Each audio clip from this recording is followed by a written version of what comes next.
Most of you guys probably know that I sometimes use one of these to make modulations. Well, I found something really cool that you can do with one of these and the melody of one of your synths. So diving into the project that I have for you guys today, this is the synth in question.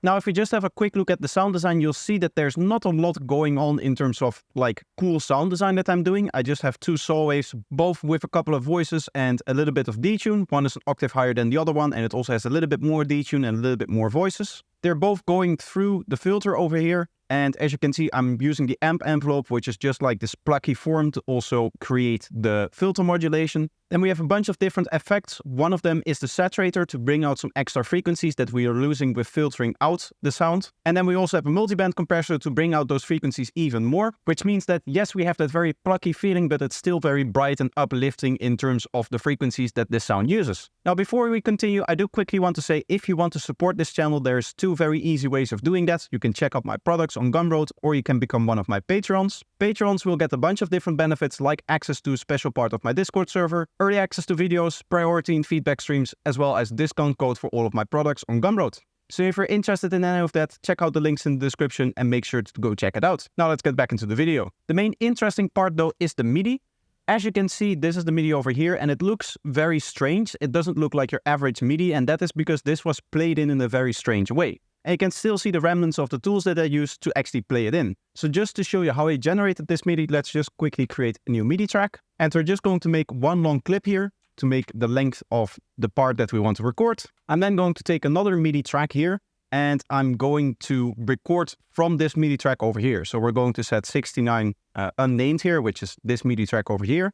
And then first of all, we need something to chop up this one note into many different notes. So we'll use an arpeggiator for that. I have my arpeggiator right here in the menu, and it default opens up in the way that I want it to be. Then next up, I want to totally randomize all of the velocities. So there's a preset in here, random all, which randomizes everything. These are the settings if you want to copy it. This is a preset that I made, I think.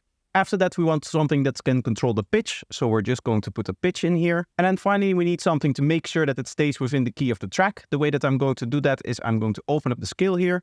This track is written in Frisian, so I'm just going to get the Frisian mode over here. Of course, you can choose whichever one you want. And now we need to exclude a lot of the notes that are in here. So what I'm going to do is I'm just going to go down like this. And then I want to go here and here. Finally, I probably want to use some of these notes over here. And then I want to use some of the notes over here. Let's equally distribute this so we have 3 for all of them. And then we set it to the key of our track. So what this means in music theory terms, this is probably the most I know about music theory, but we're taking all of the notes and routing them to the root note, the third, the fourth, and the fifth over here. So we just have to do the MIDI mapping, and then we can actually start playing this in. So what I'm going to do is I'm going to go here, edit MIDI map. I'm going to click this and move one of the controllers like this. As you can see, a little label pops up there, and I can go out of the MIDI mapping over here. I do quickly want to edit this range though. I want the minimum to be 0 semitones. I don't want it to go down in pitch, only up. And then I want the maximum to be a little bit easier to handle. As you can see over here, the range is over 10 octaves, which we don't need. So we're just going to set this to 24 semitones, which is 2 octaves. And now as you can see, if I move this MIDI controller up and down, you can see the pitch going up and down as well. So now we can finally record onto this track 70 here, which we set up in the beginning, and we can just start playing with the slider. Personally, I like to start a little bit earlier so that I have time to get ready with the slider once I hit record.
So now we have our new recording over here. I'm just quickly going to duplicate this track over here so that I can move it in there and not lose the other MIDI that I have, so that we can actually listen to what it sounds like.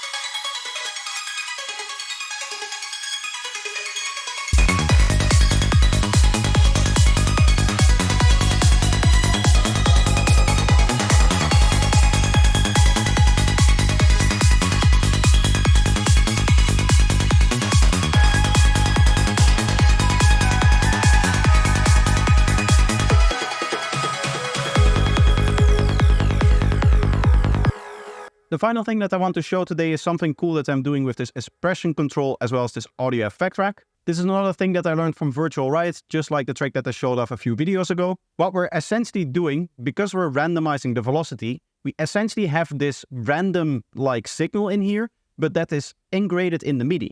So what is happening is we get this random signal in here, but it's always going to play back the same way. As you can see here, you can see the random velocities, and you can see exactly the signal that is going to get played back. For each note, this randomness is predetermined.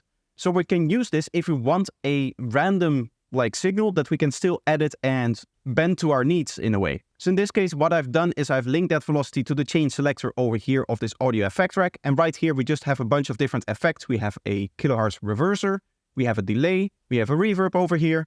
And finally, we have this chorus ensemble setup over here with 2 chorus ensembles right after each other. There's also this dry chain over here, which you can see, and you can just see that this is spaced out over the whole part of it, whereas all of these other ones are just in a very small area. So there's a very big chance, 2 in 3 chance that the notes don't get any of the effects in here, and 1/3 chance that they're going to get one of these 4 effects. The way that you set this up, by the way, and have it so clear is you just use the distribute ranges equally, but you make more tracks than you actually want, and then you just delete the ones that you don't need, which is exactly what I've done here, except I didn't delete the last one, and I just used that for the dry signal and just made that all the way across. We have some other effects in here for general mixing. We have a volume up as well as a filter in. We then have our normal delay and reverb, and then a final bit of EQing over here, and that is the whole sound. So some really cool generative tricks in here. It just goes to show that you don't have to always modulate the classical parameters that you would modulate, like for example filter cutoff or FM amount. And you can create some really cool sounds by modulating some more obscure parameters. So I hope that you enjoyed this and that this gave you a little bit of creativity to experiment with some other parameters to automate or modulate like this. If you do find some, make sure to leave a comment down below so that I can also investigate and maybe make a future video on them. That's going to be it for today. Make sure that you like and subscribe, and I hope to see you in the next one. Bye bye.